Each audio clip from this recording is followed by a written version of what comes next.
Hi, it's Fias Taro. Hello, Cancer placement. So, this is your love reading, the person on your mind.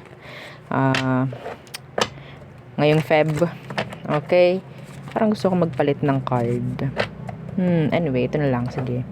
So, yeah, again, before tayo mag-start, kung hindi ka pa nakakapag-subscribe, please to subscribe and hit the notification bell. Yes, so para lagi po tayo maging updated sa mga mangyayari pa lang. And again, kung may tanong po pagdating sa private reading and sa iba po nating mga charms and iba nating items is, yeah, mag-message na lang po, no, sa akin pong FB page for more info. Okay, so, yeah, ating iisa-isahin yung ating pangalis ng alat at ng MALAS. Ito yung cord cut po natin, ha. Ito naman yung ating 2-in-1 love and money bracelet. Good for love and money with citrine stone po. No, raw citrine stone. Kung lalaki ka, gusto mo nito, pwede mo siyang ilagay sa red pouch. Okay? So, ito naman yung ating granter necklace. So, dito naman, pwede kayong mag-wish. Unlimited po, ha. Unlimited wish.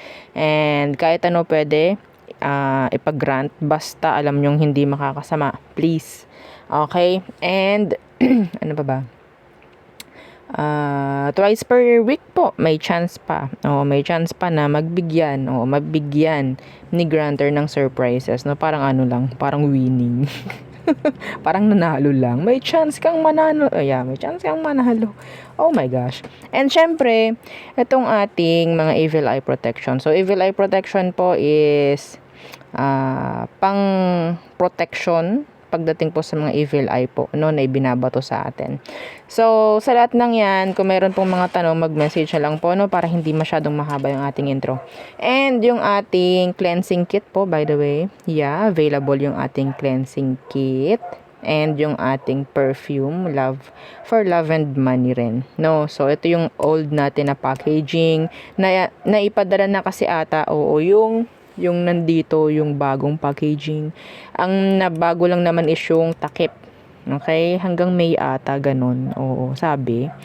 Anyway, so wala naman pinagbago sa formulation, wala naman pinagbago sa effect. Okay? And sa scent, yes. So, ang scent natin ay Chase Me. Yes, because we don't chase. No? So, yes. Oo, yun yung ano dun yun yung linya. Okay.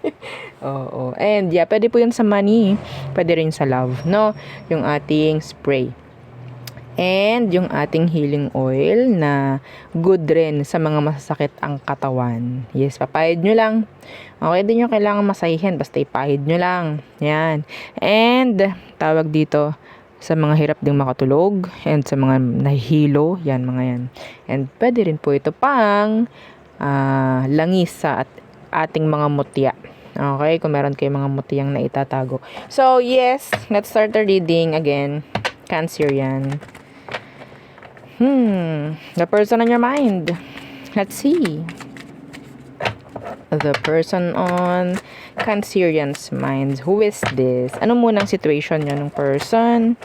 Ano munang situation? Cancer, anong situation ninyo? Okay. 9 of Wands universe. So, pwedeng parang meron ng pasuko dito or pwedeng may sumuko na, bumitaw na. King of Cups in reverse. Ay, parang wala nang nagmamahal. Ay, oh my. Hindi na makita. Yeah, see, may 8 of Pentacles na naka-reverse. Meaning, the situation, hindi na nag-work out kasi wala na yung love. Ay, naku, ito yung medyo mahirap, ha. Yes, madalas kasi ang unang nawawala is attraction. Yeah, ito, love na ang nawala. Kumusta? Cancerian, ba't ganun? Parang dumilim yung camera. Parang ganito kadilim. Oo, yung situation nyo, ayan, dumiwanag na. Anyway, so, tingnan natin, paano malalaman na siya to? Anong meron sa person? Anong meron sa person? Napagod na magmahal. May ganun. May narinig akong ganun, napagod na akong magmahal. Naku. So, tingnan natin ano meron doon sa person mo. Sino to? Okay, the Nine of Pentacles in reversed. And, may nangyaring codependency. Pwedeng itong taong ito is lagi na lang din nakadepende sa'yo pagdating sa pera. Or some of them is lagi na lang naka-focus sa pamemera nila. And hindi na nabibigyan ng kung ano man yung kailangan or kung ano man pagdating sa situation. Yeah, the moon in reversed. Naghahanap ka ng commitment sa taong to pero hindi mo talaga makita. Hindi niya kayang ibigay yung commitment na gusto mo. Hindi kaya. Hindi kaya ng taong to na ibigay yung commitment na gusto mo. Kaya nandyan na yung parang nanawa na pagdating sa love. Ayoko nang i-read to. Oo, mapanakit na naman tong reading na to. Okay. Tingnan natin ang emosyon deep down. Meron pa bang natitira na emosyon nitong taong to sa'yo, Cancer? Nakaka-move on na siya. Yes, nakaka-move on na siya. Pwedeng kayo is magkasama pa, nagmo-move on na to eh. Pwedeng kayo is separated na, naka-move on na siya. Yeah, the High Priestess. Lesson learned. Yun ang naririnig ko from the person. Lesson learned. Or talagang, yeah, may mga na-realize lang siya. Di ba? Nangamot. Yeah, see, strength is here. So, it's like, wala nang effort, wala nang focus. Hindi na, ayoko na. Yun. Hindi ko alam kung narinig nyo yun dun sa taong yun. Sandali lang po ha, at may nakakatok. Oo, sandali lang po. Okay. So, let's see. Ano ba ang next action niya? Parang wala na. Kasi, yeah, the Seven of Pentacles, wala na. Hindi na sila parang magsayang dito or what?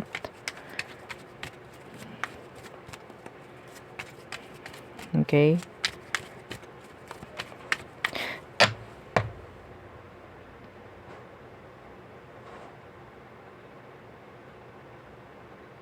Masyado kang committed dito actually.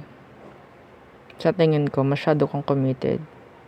Ito yung hinahanapan mo ng commitments pero hindi niya kayang ibigay. Pero sa ngayon ang nakukuha ko, parang kailangan na lang niyang munang tanggapin yung sitwasyon ninyo na walang mangyayari dito. It's like, okay, i-accept ko na lang. Like that. Ito yung taong hindi kayang magbigay ng commitment sa'yo sa hindi ko alam na dahilan. Hindi natin para tingnan isa-isa. Okay? Pero nag-move on na tong taong to. And tingin ko po ha, matagal kayong nagsama nito. Hindi lang saglit, hindi lang sandali. Matagal. Hanggang sa natuto na lang. Kaya ito'y may pagbitaw or may nangyaring paglayas na nga no, sa sitwasyon. They can't.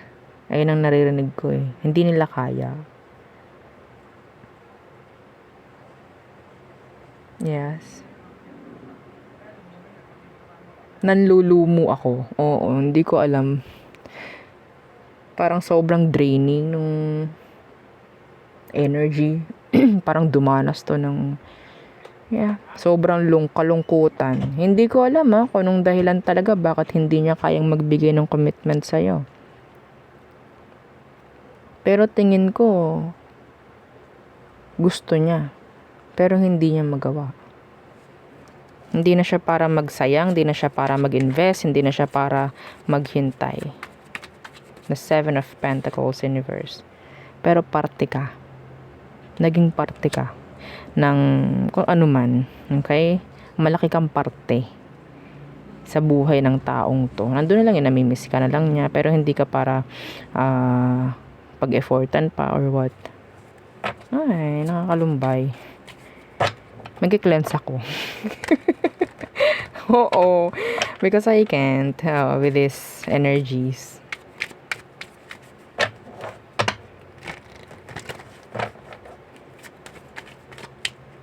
Parang mga Yung mga ending ng mga pelikula na naging happy na lang sila. Sa paghihiwalayan, mga ganong bagay. Oo. Yung may laging nakalagay na 10 years later.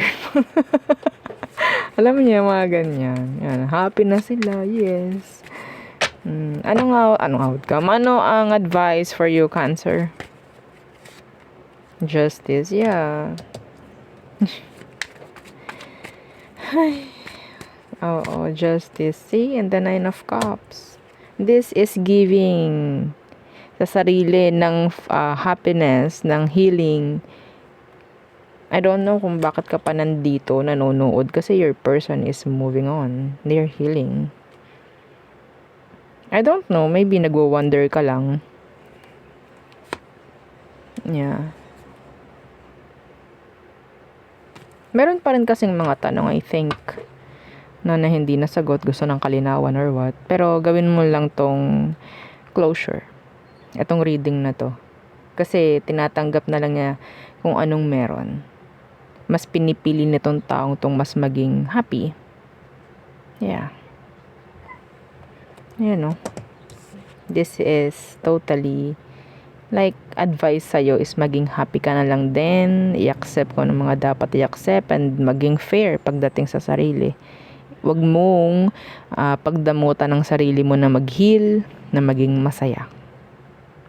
Mga ganyang bagay. That's nice. Yeah, that's nice.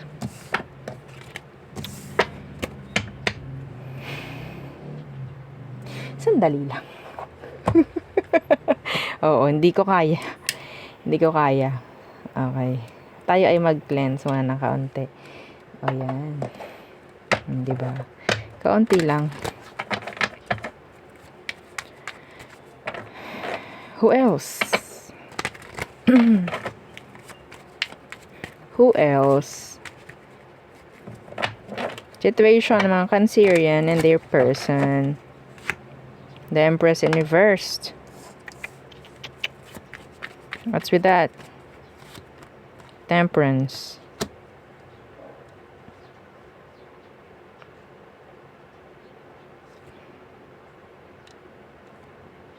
Ito naman ay waiting na naman. Diba napakamot ako? Waiting na naman, Ari. Oo, so patungkol sa parang walang direksyon. Meron ba akong inaasahan? Meron ba akong hinihintay? Like that. Ganun ang nakikita ko sa situation. Meron ba patutunguhan itong amin na ito? So, let's see. What's with your person? Ano bang meron sa person mo? Tingnan natin. Anong meron sa kanya? The Tower in reverse. There's something you can't avoid from this person. The Ten of Pentacles in reverse.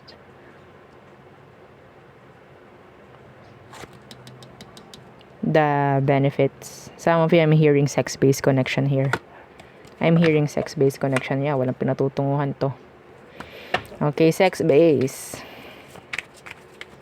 Meron din ako nakikita ritong naanakan lang. I'm sorry. I'm sorry to say, pero meron ako nakikitang ganun, na naanakan lang. Ito yung taong may commitment sa'yo. Pero, parang, yeah, wala kang inaantay. Mag-step up or what? Emotion. Ten of Cups. Yeah, they're not ready. The Ace of Swords in reverse. They're not ready to settle. Okay, ang gusto lang nito is kung anong meron, like current. Okay, kung anong meron, kung masaya, go. Nandyan ako. Pero kung medyo malabo ang mga sitwasyon natin, kung malabo ang nangyari, there's struggles whatsoever, wala ako dyan. Basta nandun yung nakakaramdam siya ng masaya siya, nandyan siya. Pero hindi siya sigurado pagdating sa'yo. Hindi siya sigurado kung ikaw ba yung gusto niya talagang makasama forever. Even though some of you may anak kayo. Hindi pa rin siya talaga sure. 'Di ba? Hindi naman natin masasabing na anakan ka or nagkaanak kayo buo na yung loob niya na ikaw gusto niya makasama. Hindi naman laging ganun 'Di ba? Minsan Ayaw natin sabihin yung mga ganyang salita na okay. Anong meron? Next action niya sa'yo. Next action. Justice. Okay. Medyo maganda. Medyo maganda. February po ha. February. So, ano yung justice na yan? The Page of Wands. So, may mga mangyayaring pagbabago.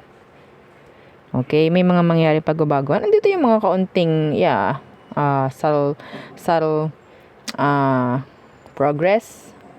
Andito yung mga parang ningas kugon. Pero may mga mangyayari naman kahit papaano. Pero, ang nakikita ko lang din is, hindi siya totally magiging consistent pa rin. Yeah, hindi ko nakikita magiging consistent.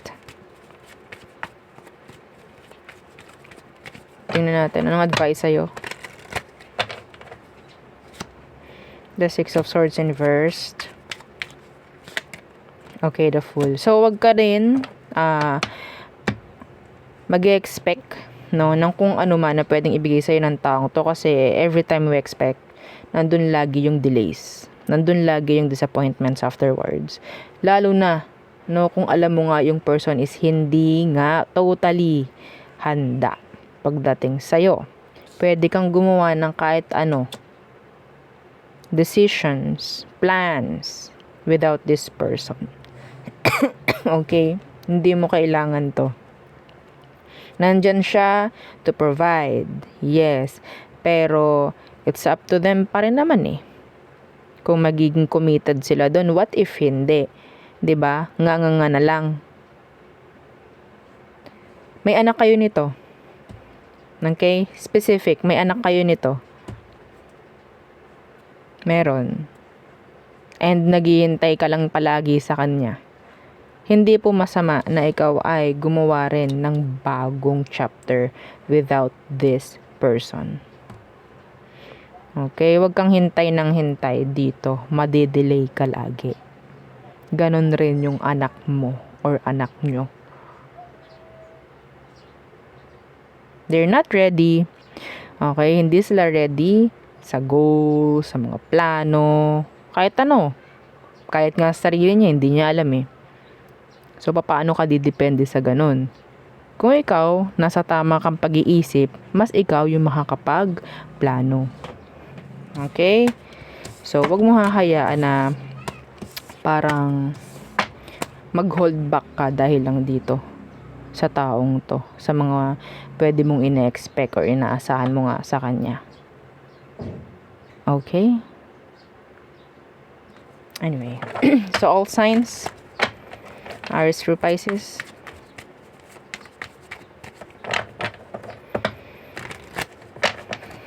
Okay, Aries through Pisces. This Feb. Okay, Aries, I miss you. Taurus. Pwedeng meron gustong bigay si Taurus pero hindi niya kaya. Or maybe some of them, they feel a missed opportunity. Gemini. Inconsistent. Cancer, they're waiting. Leo, they're not ready. Some of them may panghihinayang, may nararamdaman siyang nasasayangan siya. Virgo, they're not sure. So, Libra, no progress. Yeah. Scorpio, they're waiting. Sagittarius, they want to say they are sorry. Capricorn, some of you, pwedeng lalabas ka sa panaginip nito or siya lalabas sa panaginip mo. I think you're mirroring each other. Aquarius, nandito yung energy ng healing. Okay? Pisces, energy ng another chance, hoping for another chance, like that. Pero it's just like a repetitive cycle pa rin. Not a new chapter.